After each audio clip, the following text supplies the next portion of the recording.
Telugu Desam party కేంద్ర కార్యాలయంలో 77వ గణతంత్ర దినోత్సవ వేడుకలు ఘనంగా నిర్వహించారు. ఈ సందర్భంగా పార్టీ రాష్ట్ర అధ్యక్షుడు పల్లా శ్రీనివాసరావు జాతీయ పతాకాన్ని ఆవిష్కరించారు. అనంతరం పార్టీ పతాకాన్ని కూడా ఆవిష్కరించి గౌరవ వందనం సమర్పించారు. ఈ కార్యక్రమంలో జాతీయ గీతాలాపన నిర్వహించారు. అనంతరం పార్టీ నేతలు, కార్యకర్తలు, కార్యాలయ సిబ్బందికి గణతంత్ర దినోత్సవ శుభాకాంక్షలు తెలిపారు. జెండా ఆవిష్కరణ కార్యక్రమంలో పార్టీ సీనియర్ నాయకులు వర్ల రామయ్య, అశోక్ బాబు, పీతల సుజాత తదితరులు పాల్గొన్నారు. వేడుకలు అత్యంత ఉత్సాహభరితంగా సాగాయి. పార్లమెంట్ ఆమోదించినటువంటిది అమల్లోకి తెచ్చినటువంటి దినంగా మనం భావించాలని చెప్పి ఈ సందర్భంగా తెలియజేస్తున్నాం.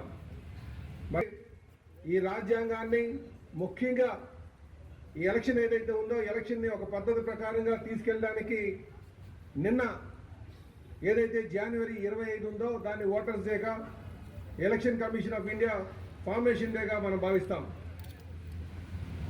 అలాగే భవిష్యత్ తరాలకి కూడా తెలియజేయాలనే ప్రతి ఏడాది ఈ గణతంత్ర కార్యక్రమాలు చేస్తూ ఉంటాం. ఎవరైతే మన రాజ్యాంగాన్ని గౌరవిస్తారో వారు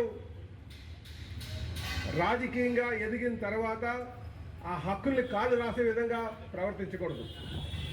ఇది ముఖ్యంగా అందరూ గమనించాలి, ప్రజలు మరీ గమనించాల్సిన అవసరం ఉంది.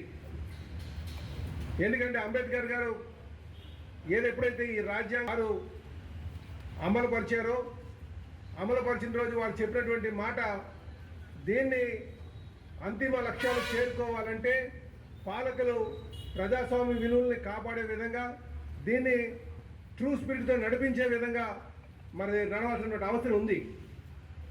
కానీ ఈరోజు మనం చూస్తున్నాం, అధికారం వచ్చిన తర్వాత ఒక నియంత పోకట్లతో గత 5 సంవత్సరాలు మనం చూసాం.